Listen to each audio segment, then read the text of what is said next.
You currently locked in to season 3 of Deep Porch Podcast. It's your boy, B. Jones, aka Bolo, and you know when I'm pulling up to the porch, I can't pull up without my dog. What's going on, y'all? It's your man, D-Nail, aka Big Smitty, aka D-Nice. And you heard my man Bolo just said, this is the porch. Welcome. Started on the porch, that was where it all began. Had to put in work, every day we got it in. We chased all our dreams and now they can't believe it. We make it look easy, we achieving everything we need. Now we undefeated. We back, baby. How you feeling? Good, bro. I'm good. It's another week, another day. All blessings to the Most High.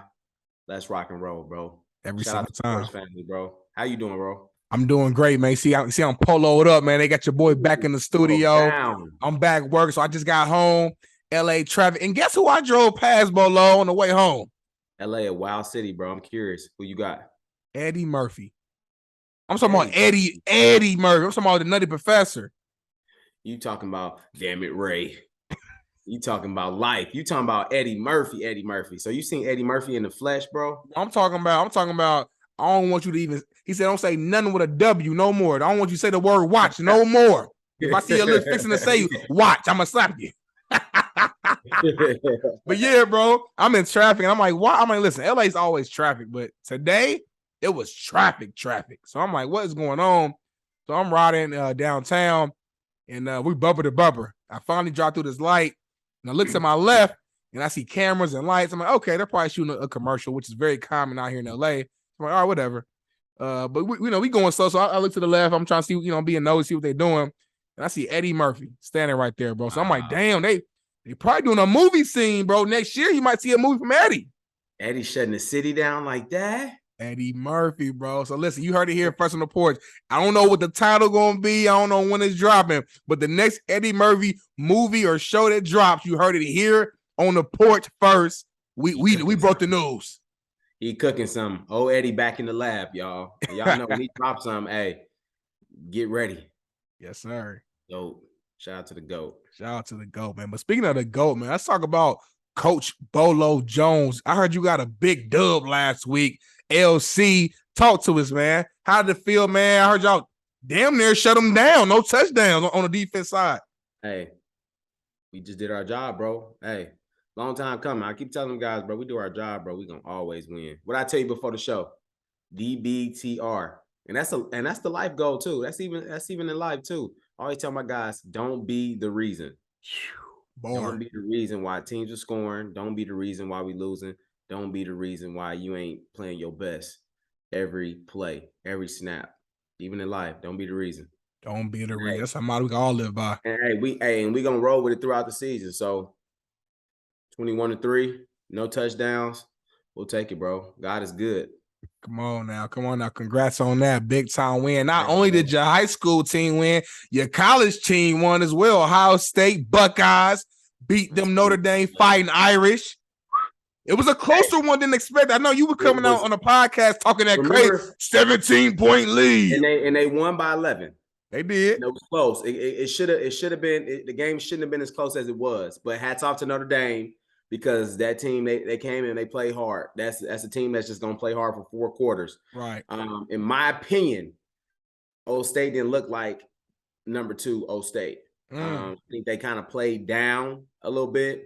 They was kind of slow on offense, just a little bit. Defense held pretty well though. To hold a college team like that, the number 5 team. At the end of the day, it's the number 5 team in the country. Right. I don't care how you want to flip it, shape it, turn it. Number 5 team in the country, you're holding the 10 points. You did a pretty good job.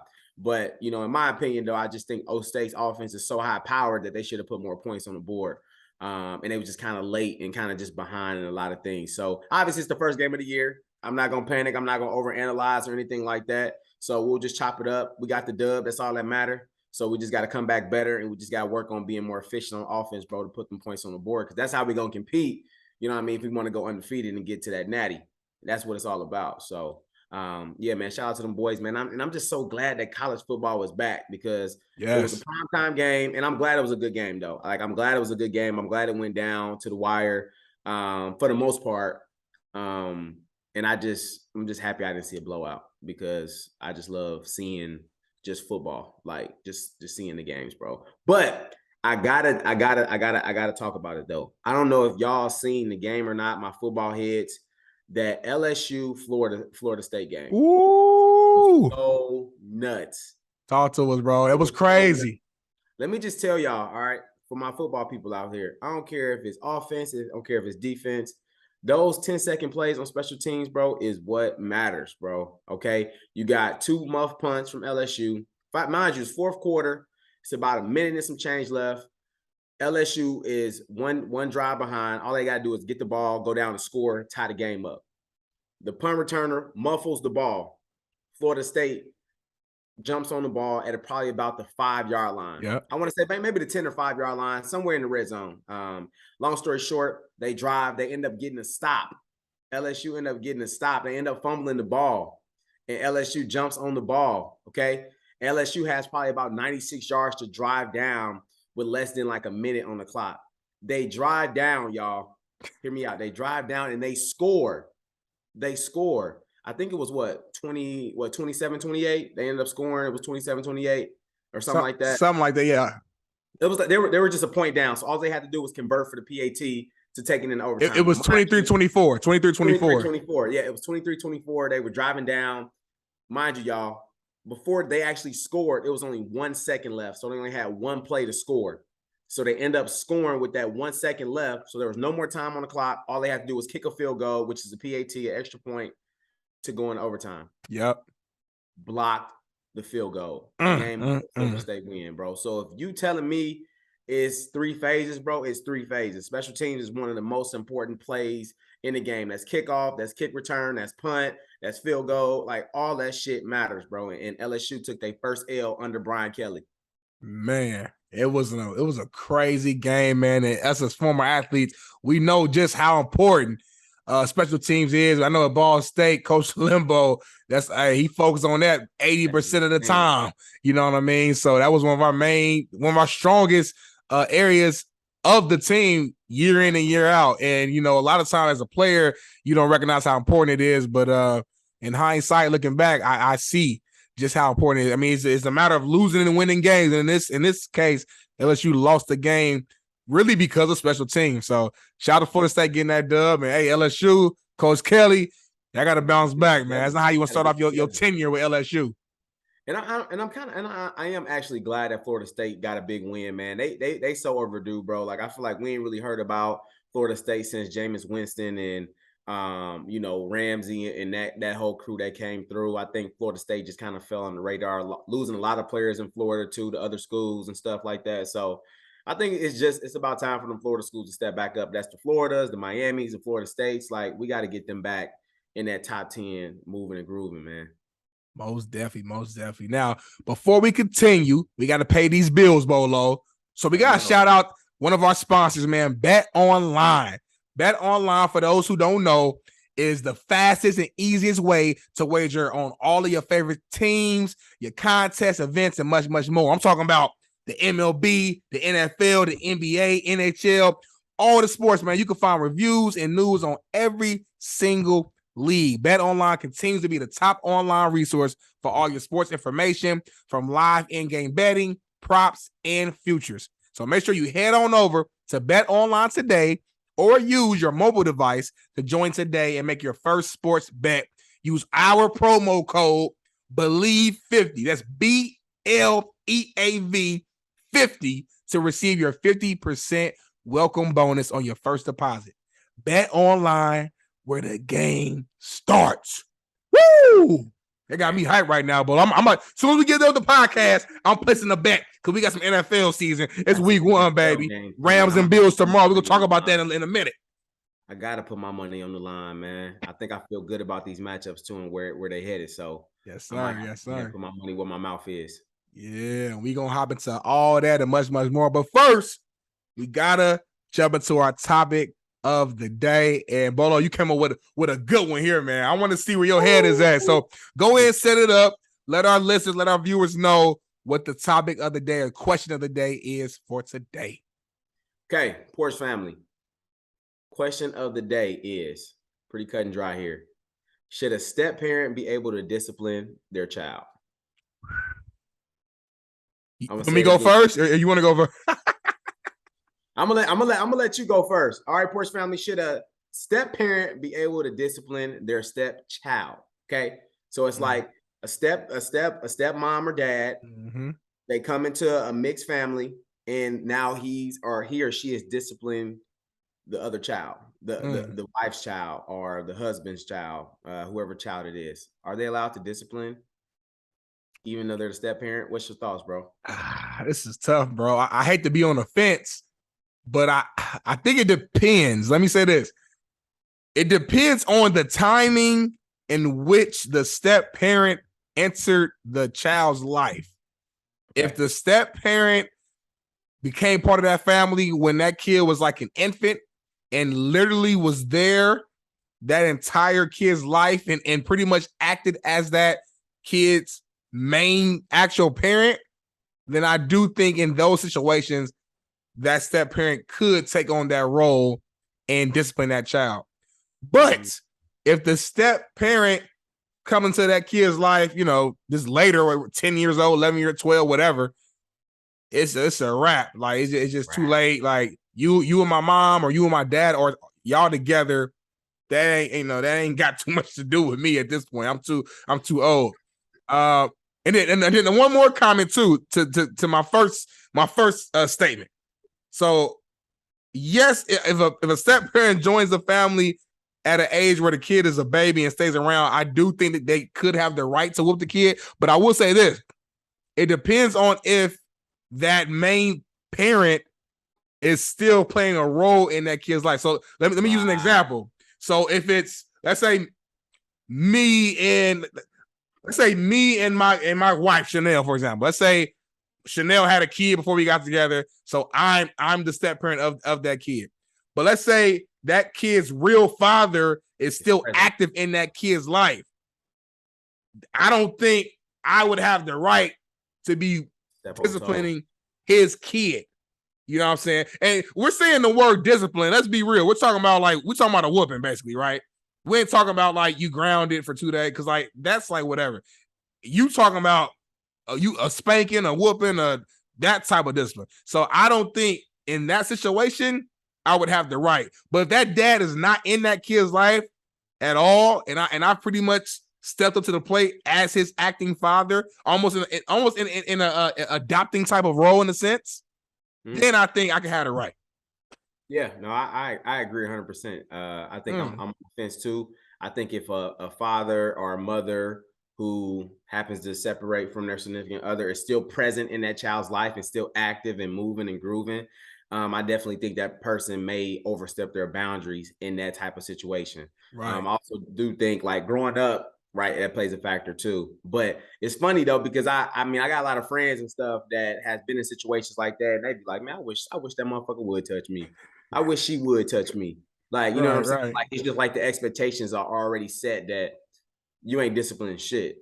You know what I'm saying? So it's really like a double-edged sword, because like if I'm a man, right, and I take on, my new wife, my wife has a couple kids, and you in my house being disrespectful, well, then it's like a difference now where I feel like I have to discipline you though. You know what I'm saying? Because like now you being disrespectful now to my wife, and then you being disrespectful in my household. So I'm gonna have to discipline you in a way to where like this can't continue to go on, or we're gonna have to make some changes, right? So I can see both sides, but at the same time, it's like, oh man, that ain't my child though, and you not my dad, or you not my mom, so you really can't put your hands on me for real though. I'm gonna just be real with you on that. You know what I'm saying? I feel it, because now it's like I can put my hands on you then, because you're not my parent. I'm just saying, it's different if my actual dad hit me or my mom hit me or whatever, whoop me, all right, whatever. Ain't nothing I can do about that. That's mom. It's what it is. Like, take that L. But person who ain't my blood, they hitting, they probably really, because your kid is your kid. So you automatically, even though you taking stuff out on your kid and you disciplining your kid, you still gonna feel a certain type of way, because that's your seed, that's your blood. Yeah. But if you got somebody else who ain't your blood, who just a step parent beating you, they probably really taking that anger out and really whooping your ass though. Like they really ain't holding nothing back. You know what I'm saying? Right. And it's just weird too, because the way I think about it's like a few months ago, you were just a regular old dude on the street, regular old woman on the street. To me, in reference to me, My mom like you, whatever. All right, cool. My dad like you, whatever. Cool. They ain't got nothing to do with me. Bro, it's tough, but it's so funny because as we get older now, it's like I see people take on those roles, and I see both sides now.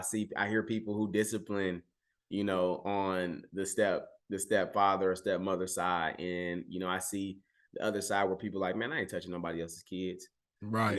So, and I was kind of in that situation. Like my mom and my dad broke up probably when I was like 11 or 12. And my mom, she got with my sister's father, my stepfather. They got married later, but never put his hands on me. Now I was never disrespectful, first of all, but even beyond that, never to put his hands on. Now, does it make it better if the stepfather now has a blended family where now you have a sibling by the stepfather, and that stepfather is now currently disciplining the other child, and you get in trouble with him, and then now he's disciplining you? Like, is that the same? Or is it still bad? So you basically saying like their actual child, and then their stepchild, because they're siblings at this point now. Right now it's a blended. Now it's a blended family. Now, right. The stepfather or stepmother didn't had a child with your parent, so now you got a sibling. Right, but then the father or the mother is your step parent, and now that step parent intervened to discipline both of y'all child. But now you're in a situation too, so they'll discipline you. Like, does that make the situation better? Is that still cool? That's a good question. I never thought of it that way. I do feel like that gives the step parent a easier route to disciplining the stepchild, because it just depends though. Like, so yeah, so let's say the step kid is like 5 years old, and then you just the parents just had a kid, so like I feel like the age gap it's gonna be an age gap too though. So that's why I say it depends on the age and the timing. Damn near once you get about 12, it's like you said, it's damn near a wrap. It's a wrap, especially as a boy too. That's a wrap enough, and like now you at that point where like your testosterone is starting to kind of grow, so you damn near wishing a motherfucker try you at that point. Like, even though you'll probably get bodied. Yeah, mentally at that point, like, man, I damn near work with his ass. 13, 14 is when you kind of start seeing a little muscles, yourself a little bit. Them facial hairs start coming in. You like, all right. Shit. I'm down there in my prime. I was in my physical prime between 15 and 18, so I don't know. I didn't see. It's funny, bro. I didn't grow up, bro. I didn't see folks try to fight grown folks at that age too. Seriously though. That's what I'm saying. So I don't know, man. I guess to each his own. In my household, it was not happening. My mama wasn't having that. And I think the other parent got to play a big part in it too. You know what I'm saying? Because if not, I can just see like a dominant male, right, and then like a dominant man who just obviously want to take control of his household and not be disrespected by another man in his household trying to, assert his dominance. In the house, and I can just see that shit quickly going left. Yeah, the kid can't just be disrespecting the step parent. I mean, we want to make that clear as well. Like, don't try to give him a reason to even want to put his hands on you or her hands on you. You know what I'm saying? So, like, yeah, be respectful always, but at the same time, yeah, I agree with you. I think it's the actual parent's job to play that huge role and to make sure that everybody know their roles, basically. You know what I mean? Everybody know their roles. So. It's a good question, though, Bo, to get us going right here. I wasn't expecting that one today.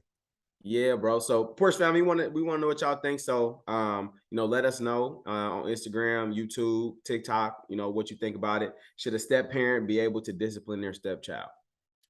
Yes, sir. Question of the day. I love it. Well, let's move on to a little bit of sports. It's NFL Week 1. Amazing games. Bills and Rams starting it off with a Thursday night football. And it just had me thinking, Bolo. I've been looking through the schedule for Week 1, and there's so many amazing games all throughout the week. So I wanted to ask you, I want to bring this to the porch. What are the top 3 must-see games in Week 1? I'm going to get it popping first, Bolo. I'm going to say mine, then you say yours, and we can break down why we picked them. So coming in at number 3, Panthers versus Browns. Some beef right there. Some beef. Baker Mayfield starting for the Panthers, playing against his old squad. We're going to dive into that a little bit later. Number 2, Chargers versus Raiders. AFC West. Amazing matchup. Both teams acquire some new offseason stars to their teams. Just a great all-around matchup. And then number 1, Rams versus Bills. Thursday night football. Come on, you ain't got nothing to say. Rams and Bills? Superstar rosters? Those my 3, but I want to hear your 3 before I really dive into each reason why. That's going to sell itself. So obviously, Porch family, I wanted to create some diversity. He did have a couple good games that could have been on my list too. So I went a different route because I'm expecting a lot of big things out of some teams. So my number 3 will be Dolphins versus Patriots. Okay, you probably say, "Damn, this game is really random," but I know the world want to see what Bill Belichick has under his sleeve. Okay, they had a slow, very, very slow offseason, very slow preseason. So I'm interested to see how this dominant franchise bounces back after last year. And obviously the Dolphins, we'll get into that super high powered offense. Interested to see how that offensive attack will do in his first NFL debut. Bears 49ers. Y'all know I can't do nothing without my Bears. All right. Of course. Bears first game of the year. It's Justin Fields. It's do or die time. I want to see how they come out offensively. I know they said a lot of things have been shaping around Justin Fields to make him a better quarterback in the NFL. So I'm interested to see what they look like. 49ers obviously went really far last year, so they're a really good team, bringing back a lot of great players. So I'm very interested to see how that dynamic will work out this weekend. And then my number 1, all right, my number 1 will be Cardinals versus Chiefs. Okay, I'm gonna say it one more time: Cardinals versus Chiefs. The offensive power there, the offensive power on both ends. I wouldn't be surprised if this is like a 35-45 type of game. You know what I mean, as far as points putting up on the board. So you got Murray, you got Mahomes. You got running backs, you got receivers on both ends of the ball, quarterbacks. I mean, come on now. They probably two of the probably highest paid quarterbacks in the league. One of the 2. Come on now, Mahomes and Kyler Murray off for sure. Yeah, big bread. So out the gate, you know, I'm going with a game that's gonna sell tickets because they're gonna put points on the board. So those are my top 3, and obviously we'll get into it a little later. Yeah, not for sure, man. So, I mean, let's dive into it, man. So, like you said, the Rams and Bills, that's obvious. I don't even want to talk about that one. We know that game is going to sell itself. There's superstars on both sides. That is a potential Super Bowl preview this season. You know what I'm saying? A lot of people are rooting for the Bills. I think the Bills are going to make it. The Rams, I think, could possibly repeat. So, that's a superstar loaded matchup right there. Chargers versus Raiders, another superstar loaded matchup. But the reason why I'm so excited to see that matchup, Bolo, is the Chargers, although they have all the pieces to the puzzle on paper, they have yet to make the playoffs the last couple of years with Justin Herbert. You know, I love Justin Herbert. I give him the nickname J Herbo. He's a monster. He's one of the best quarterbacks in the game. They got Keenan Allen out there at receiver. They got some monsters. They got Khalil Mack now on the defensive end, opposite of Joey Bosa. I mean, just re-signed Derwin James to a big contract. And they got what? Jason? Who else they got at corner? Who they got at corner? JC. Is it JC? Cornerback. Jackson? Oh, come on, man. So they just loaded. Asante Samuel. Come on now. Beast. And then the Raiders, obviously, one of the biggest pickups this offseason, got Devontae Adams, arguably the best receiver in the game, for another weapon for Derek Carr to throw to, alongside Hunter Renfrow, alongside Darren Waller. I mean, there's beasts everywhere on that field, and people are just wanting to know, like, is this the year that the Raiders really takes over the AFC West? Is this the year that the Chargers will take over the AFC West? We don't know. So it's a great matchup. And then number 3, come on, man, Panthers and Browns. I don't think either ball club is especially amazing this year per se, but I love the drama. I'm gonna keep it real, Bolo. I'm a little petty sometimes. Hey, I love the drama, bro. Baker Mayfield, old squad. I know he wants revenge. So I'm just excited to see how that game go. Baker won it back in blood. I'm trying to tell y'all, bro. This man, Baker Mayfield, takes a franchise who hadn't won a game, hadn't been over 500 in over 7 years, takes this team in 2 consecutive years, and they win and are in a conversation to be playoff teams and contenders, and y'all get rid of him and y'all shit on him. Obviously, he's his own person. He definitely doesn't have the greatest character, but the man can play football, man. Watch him shine with the Panthers, bro. Hey, it was a sign. Sam got hurt himself. He's out for a little bit. He's on the IR list. Perfect situation. Now he's going to step up and ball, and nobody's going to hear Sam Darnold. Yeah, for sure. And I'll be real. I mean, Baker's just better than Sam Darnold anyway. You know what I'm saying? Sam Darnold had a even rockier start to Baker, has been hurt, I feel like, even more than Baker has, and hasn't nearly had the amount of success that Baker Mayfield has. So although, Baker has his limitations, he is talented when he's healthy, and I do think he's going to be decent with the Panthers. I'm not going to say he's about to be a top-tier quarterback, but I will say this. I am expecting him to ball out in his first game because he's all about those revenge moments and playing with a chip on his shoulder, and this has the writings on the wall for a Baker Mayfield great performance. I'm predicting like 250 plus passing yards, 2 to 3 passing touchdowns, in a win for Baker Mayfield against his old team. But we shall see. Now, one game I want to jump in on your list, Bolo. So the Chiefs and Cardinals, we got that. That's obvious. We know. Dolphins and Patriots, I get that. Okay. But the Bears and Niners, that's the one where it's like, I'm not saying it's not going to be exciting. I just want to hear where your head is at. Well, I'm really honestly, y'all know I'm a Bears fan, man. So more than anything, I just want to see how they coming, man. Like, okay. I think this offseason has been more centered around non-football related activities. You know what I'm saying? And they really haven't been focusing on the team as much, right? From that's a good point. The linebacker side of things, from the head office, they just had the president talk about, how he's stepping down. We had the GM earlier in the season saying like this will be a rebuild year, and we got rid of Khalil Mack and we got rid of the Allen Robinson, receiver. Allen Robinson, and then we also got rid of the other D lineman. I'm really like jogging his name right now. It'll come back to us. It'll come back to me. But we let go just some key players, bro. So I'm curious to see how we'll play. Obviously, this is like the second full year for Justin Fields of like actually getting in there, right? So you know how it is in the league. Like the first year, we'll just chop it up to you being a rookie in the league and really getting your feet wet. But this year it's like the fans, the organization is really, really going to want to see what Justin Fields has to do. And even if it's not his fault, being a quarterback in the NFL, they'll find a way to place blame on you. So I'm just a Justin Fields guy. I'm a big fan of his. So I want to just see him succeed. And not only that, I just want to see this organization get back to where it once was. Not only just being like a playoff contender team, but just being able to compete with people, bro. Because I feel like there used to be like this motto with the Bears, bro, that defensively, like people was kind of afraid to play these guys. So they coming out hitting, they coming out playing physical. And I think as of recently, unfortunately, like we kind of lost the way, bro. So this will be just another good start to the season to see, what we can do. Obviously, we got to stop Deebo Samuels and got to see what Trey Lance gonna do this year as well. So it'll be just two young quarterbacks going at it, man. So it'll be a highlighting game. That's what I'm most excited about right there. Trey Lance, Justin Fields, two young black quarterbacks, you know what I'm saying, on the field at the same time. Really excited to see what Trey Lance is going to do. There's been a lot of back and forth as far as what people have seen in camp. Is he the next guy? You hear about the talent, the arm strength, the ability to run, but you also hear that, sometimes the decision-making isn't always there. And he's very inconsistent, a lot of highs, a lot of lows. And obviously the 49ers as well, they're keeping Jimmy G as his backup, which is interesting. It's a lot of pressure on a young quarterback, have a guy who's been to the Super Bowl with this team, just last season led his team to the NFC Championship, was like a player or a couple plays away, from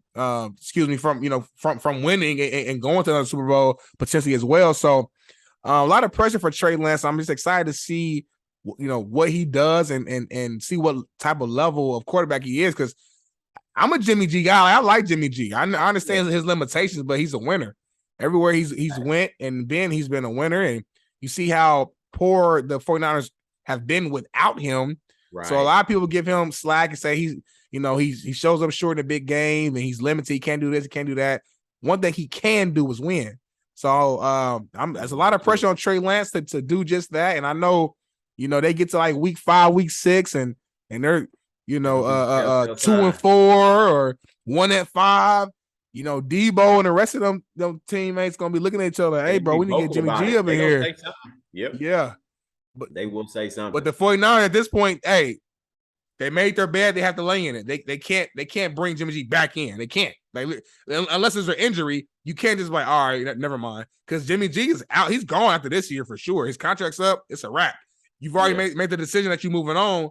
So you can't move back. So you guys are stuck with Trey, at least for the short term. So yeah, I'm excited to see what happens. And I get it too. You know, Trey Lance, he still has some growing pains. He's still very young, still getting the NFL playbook. You know, I think it definitely takes a level of intelligence to just kind of get comfortable and be able to make checks and stuff like that at the line of scrimmage.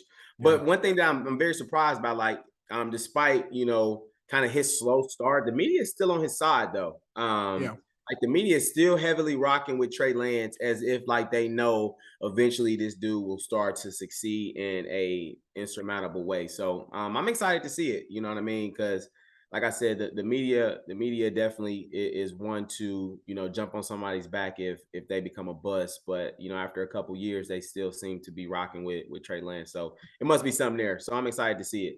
Or they just haven't seen a lot and they just hoping and praying and wishing that he's gonna do. Because at this point, we literally just don't know. I don't know. That's what I'm saying. I don't he know. had a few plays. He ain't played in since like I don't know when. and bro, and to that point, bro, that's why I'm like the Bears may have a chance. Like I'll take the first game of the year with essentially a rookie quarterback. Yeah. I get it. You know what I mean? Essentially a rookie quarterback who really hasn't played. I'll take that. I'll take that as a first game. You know what I mean? Let's capitalize on that. Get a couple turnovers off that. You know, he'll be making some small mistakes probably, I'm assuming. Yeah. With it being like his first go round. So, you know, we'll make it happen.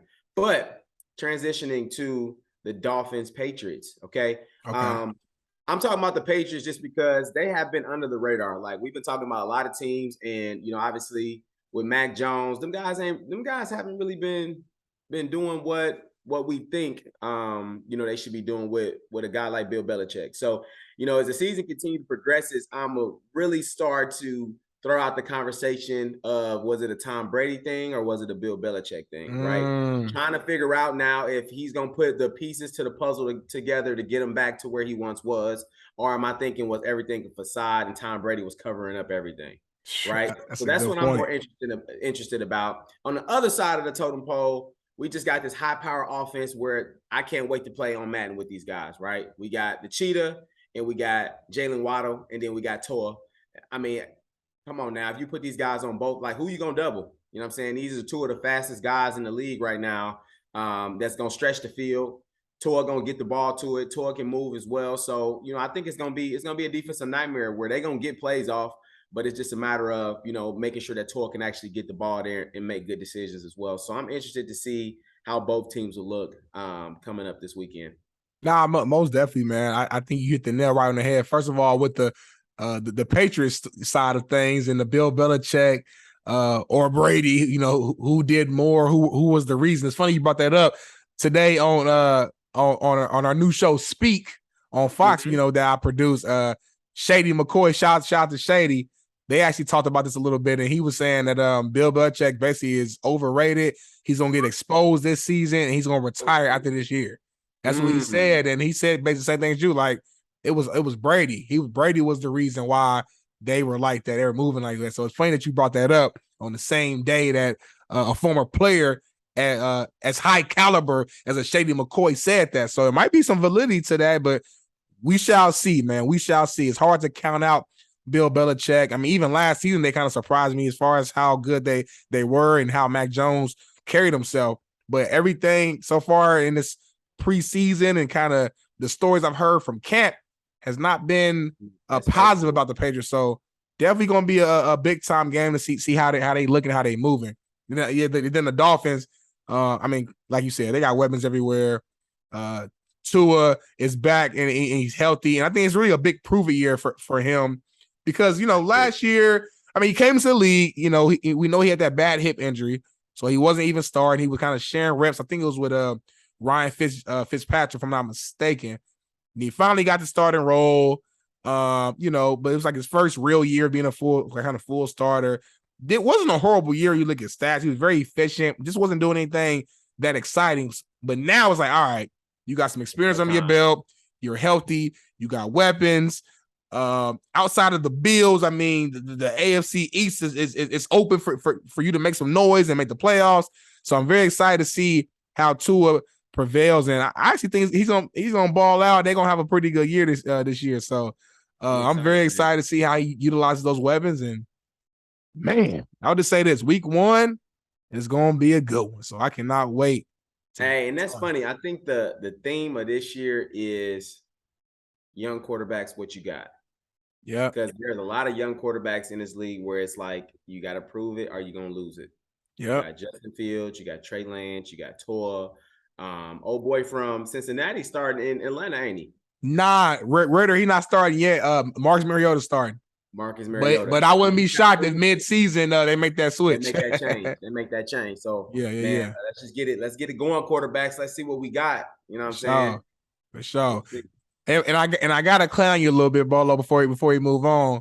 I think it, and I don't know if it's the Chicago accent or if I'm tripping, but I think it's you saying Toa and it's Tua. Talk to me. Tua, Tuna. Hey, Toa. Am I saying it right? Toa Tagovailoa? It's Tua. Tua. There you go. Tua. Come on, man. Hey, he hilarious, man. My boy said Toa.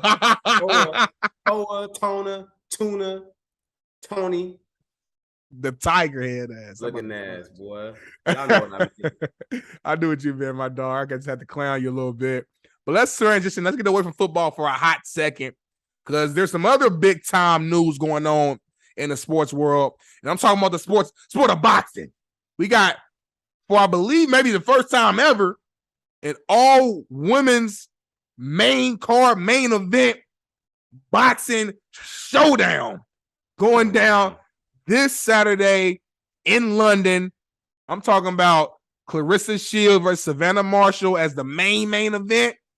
And then the co-main event, our homegirl who was on the porch last season, Alycia Baumgardner versus Mikaela Mayer. Now, if you guys remember, if you real Porch fans, and you've been rocking with it for multiple seasons, you know exactly who we're talking about. And you would know that just last year, she told us that next year, which is this year, she would be knocking out Mikaela Mayer and taking her belt. Well, the time is here, Alycia. The time is here. You know the Porch family rocking with you, Bolo, D-Nail. Bolo, man, tell me, what are you expecting to see out of our homegirl, the Baumgardner, this Saturday? I'm seeing speed. I'm seeing power. I'm seeing counters. Ooh. I'm seeing a lot of head movement. Okay. I'm seeing a lot of moving around in the ring. And hey, I'm gonna go with a knockout. I'm going with a knockout. I ain't gonna say it's gonna be the first or second round, but eventually, hey, I seen her running. I seen her in training. She trained. She looks good though. She's swole right now, ain't she?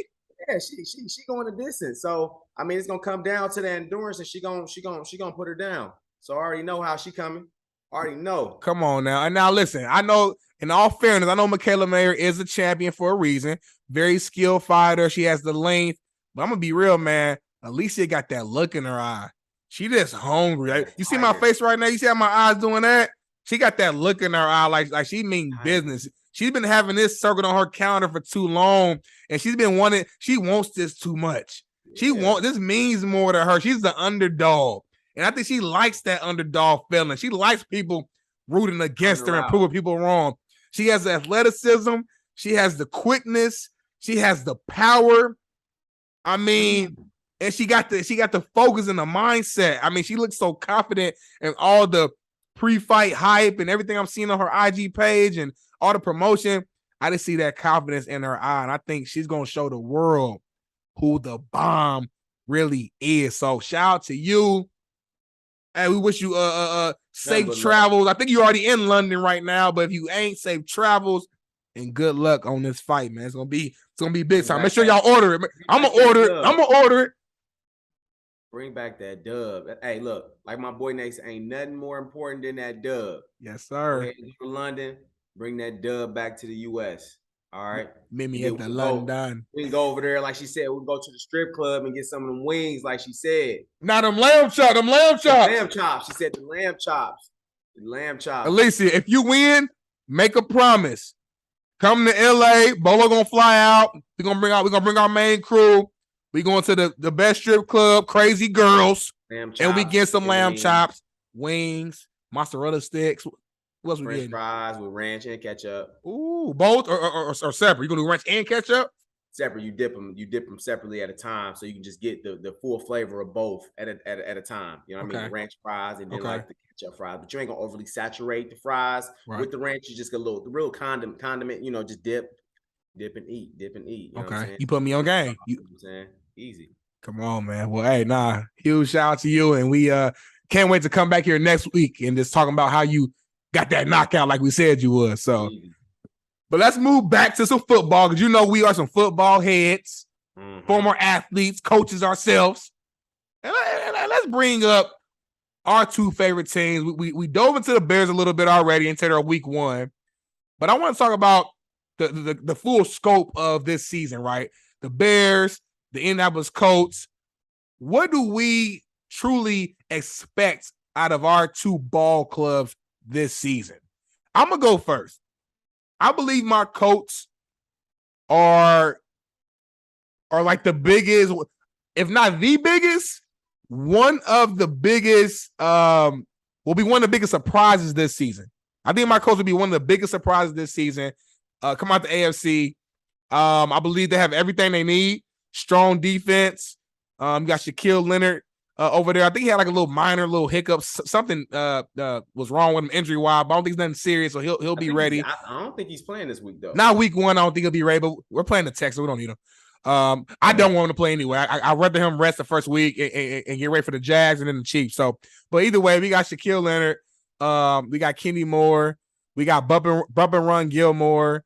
I mean, we have some dog. We got my guy DeForest Buckner.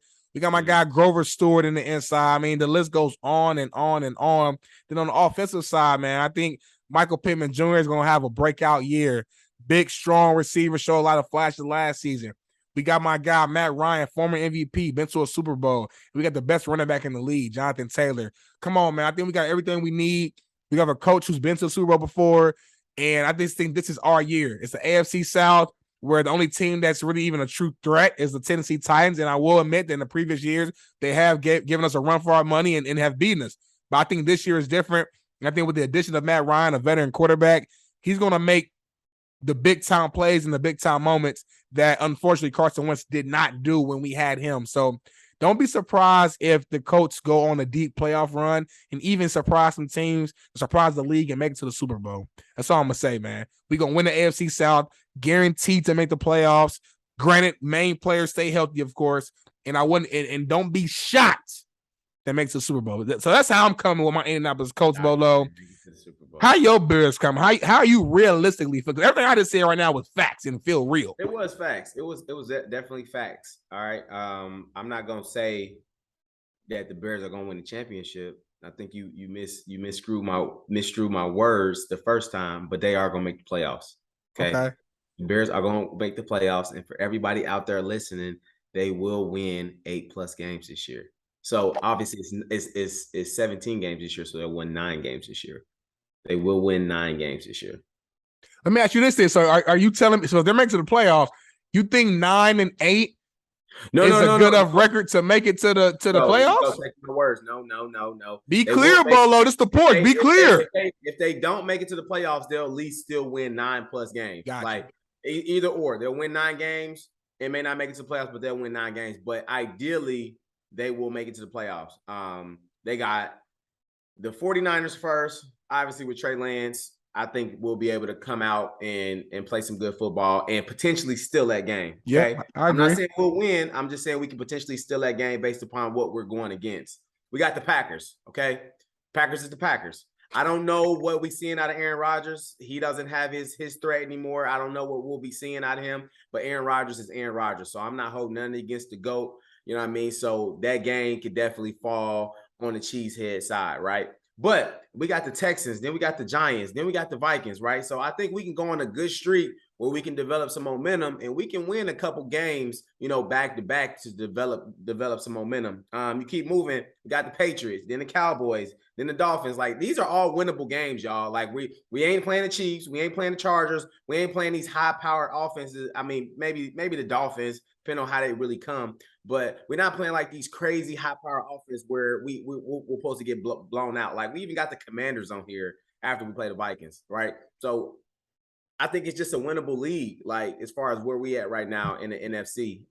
And obviously our biggest contender, which is the team I hate, is the team in Wisconsin. So if we able to steal that game, up there in Green Bay, then we'll have a chance. But ultimately, I think it comes down to the quarterback play. It comes down to seeing how they are able to fit in some of those big pieces on the defensive side that they lost. So Hakeem Hicks was the name. Oh yeah, got you. Yep, Hakeem Hicks. He actually left as well. So the D line with Hakeem Hicks and having those guys, not there anymore, because those are older guys, those are seasoned guys. You know what I'm saying? Guys protecting Roquan essentially, right? So with them not being there no more, like we'll see how they combat that. So I mean, that's my biggest concern. I'm not really concerned about Jay Fields. I think he's a football player, and I think he'll eventually find a way to make plays.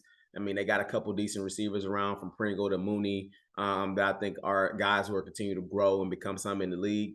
But shit, now we got to make stops too, because I mean, I feel like we're depleted a little bit, especially on that front, on that D line. So we'll see. For sure, man. Nah, I mean, it's an interesting season, man. The Bears, they're always a tough team, regardless of what the record says. It's not like a game that teams can just, go into like, oh, this is an easy dub. Nah, you're going to have to work for it. So, especially once it starts getting cold and you're playing out there in Chicago as well, things get a little serious. So you guys got a chance, but you guys are going to have to really go on a nice run. You were mentioning a few teams out there that I was letting you go, Bolo, but I'm like, man, you talking like these some slouches. Like the Vikings not amazing, but Kirk Cousins, Justin Jefferson, Dalvin Cook. Talk to me. These are games that's in our conference that I think we can steal, though. I'm not saying 100%, but it's not like Chiefs, Green Bay. I know what you mean. Bills, Rams, Colts, right? Yeah. Our all-star roster teams. Like the Vikings are a very good team, but then again, though, you just know when you playing within your conference, though, you just come different, though. Like you just gonna bring different energy when you playing those in-conference games. And then we got the Commanders. We got the Giants, we got the Texans. Like, this is all within a 4 to 5 week span where I feel like we can steal 4 or 5 of those games. That's facts. That's facts, man. Nah, in a perfect world, I think that could possibly happen. And the Bears might shock the world. They might shock the world, Craig. Not just see the world. Number 2 in the NFC North. Hey, man, look, ain't no bandwagon over here, y'all. I'm calling it out how I see it. Good, bad, ugly, or indifference, I'm riding with them. And then when they ride, you better go ahead and jump on this bandwagon, because I got a couple seats available in the back. It's a couple seats available in the back. So if you want to jump on right before the season start this weekend, be my guest. But when week 8, 9 hit, when them boys goddamn 8-1 on y'all ass, or they 7-2, you know what I'm saying? Keep going. Don't just try to jump on the bandwagon. 5-4. We're gonna be gone. We're gonna be off. We're gonna be moved up. 2-7. Here you go. You better 1-8. Better tighten up, because if Mighty Ice come out there and lay an egg, it's really gonna be bad for y'all out there if that offense can't move that pill. Hey, you know what? Worst case scenario, we got Nick Foles behind him. Stop playing. Come on. Okay. Worst case scenario, Sam Ehlinger behind him, balling out all preseason from Texas. Come on, man. Stop playing, man. Don't play around. My Colts look good. And Andy, keep it a bean. You know we look good. Who the first home game? Who the first home game this year? The sorry-ass Chiefs. We put them on there. Homecoming game. I'm glad you brought them bums up. I'm glad you brought them bums up. We tired of the Chiefs. Have Mahomes going for 350 plus. I might have to go ahead and bet on it. I might have bet on it. He's going for 350 in the air. We can bet. And they're gonna go. And you know what else he gonna go for? L. L. They lost the cheetah. So now all the pressure's gonna be on Kelsey. Ain't nobody worried about Juju dancing before the game. He ain't even focused on the game. He danced before the game. We ain't worried about all that. We come to play football. We made the schedule. We wanted the Chiefs to be our homecoming game. You know what homecoming mean, Bolo? You coach at high school. What homecoming mean? Oh, snap. Yeah. I forgot, bro. What? We didn't even talk about it, bro. What? Guess who we play this weekend on homecoming? Who? Warren Central. Oh, my God. We got Warren Central for their homecoming this week, bro. And you know what that means, right? Talk about that, bro. We got Warren for their homecoming, bro. But you already know what it is. That mean we don't even respect y'all. You already know what it is. That mean we don't even respect y'all. We put y'all on homecoming. You see the You dub. already know what it is, though. Come You on, bro. already Stop know what playing, it bro. is. We the beast from the East. They don't even talk. Y'all ain't got no nickname. We the beast from Talk the about a East. nickname. Y'all hop on the field and we bring fear into your eyes. Sounds stupid. Team Jack, we staring at y'all like this. T Dumb. E. If you can't hang, Hey! you gotta get out the game. You saw we beat the number 1 team in Michigan a couple weeks ago. Bro, only reason why they was ranked so high, bro, is because they had just a number 1 quarterback, bro. If you watch the film, bro, they was playing with 10 people on the field. They was literally playing. Listen, we lost 1 game this season, bro. Center Grove beat us, sure, but they defense, we rocking. It was 17-8. We lost by 1 touch, like pretty much one possession, one touchdown. It's an L. I'm just saying, we've talked. We know Center Grove been top of the mid kind of last few years. Hey, and for us to be right there with them, I don't know. Warren, a good outfit, bro. It's a good team, bro. Y'all got what I would say like a dynasty of like just good flow of players coming through there. But at the end of the day, bro, that shit all over with though. Our boys coming to play football, bro. Listen, I'm guaranteeing victory. I'm guaranteeing victory. Just like we put our pants on. Look, anytime a player say that, they know they about to take an L. We used to say that when we was playing like Clemson and teams like that. We played Virginia, and guess what happened? We should say we played with IU. What happened? Say that we play USF. What happened? I'm talking about Clemson, Oklahoma. I'm talking about them games. I ain't talking about the IUs. I say that before every game. And guess what happened? We get dubs too. You take L's along the way, but we get dubs too, though. Well, this is gonna be one of them L's for you, my brother. We get dubs, so we'll see. Should we make a better sum? Well, you can't. Well, like a friendly, not like no money. We over here. We over the radio. I can't even be bad. Look at him. He trying to get me up. I mean like some push-ups. I know you can't bet no money. I ain't getting you in trouble, bro. Hey, we're gonna see though. It's gonna be a game. It's gonna be a good game. Well, listen, I know you can't say it, coach, but I'm gonna make a score prediction. I think we Dub C, we gonna beat y'all. It's gonna be a close game in the first half, but second half we gonna kind of separate from y'all. We gonna win. I want to say 35-17. Porch family, this man is crazy. 35-17. You heard it here first. We about to wrap up the show. I ain't even gonna comment on there, y'all, because look, we about to come ball. We gonna come ball. Hey, in the event that y'all do win, I know I ain't gonna hear the end of it.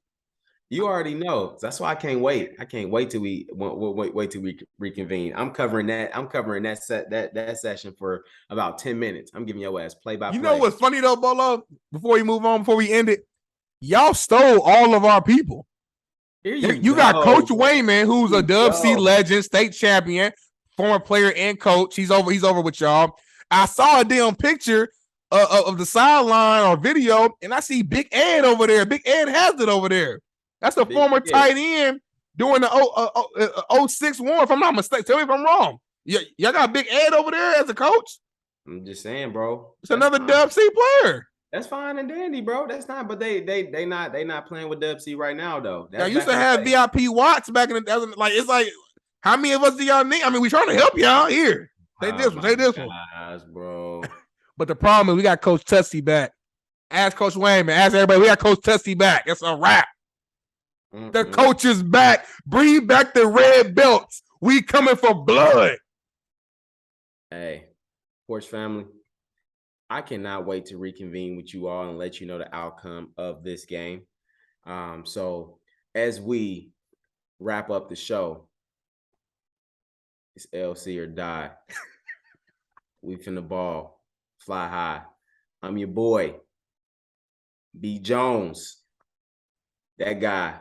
I don't even know who this guy is. He's Mr. Dub C, Eastside Jiggulating, about to take a L this weekend. So follow us everywhere, okay? The Porch Podcast _ YouTube, TikTok, Instagram, Apple Podcasts, anything you can think about. Spotify. We there, man. It don't cost $1 to show love. Not $1. All right? Hey. As always, your boy B. Jones, my dog D. Nail. This is The Porch. And just like we end every show, best you is the best you. And we out. Started on the porch, that was where it all began. Had to put in work, every day we got it in. We chased all our dreams and now they can't believe it. We make it look easy, we achieving everything we need. Now we undefeated. Presented by Bet Online.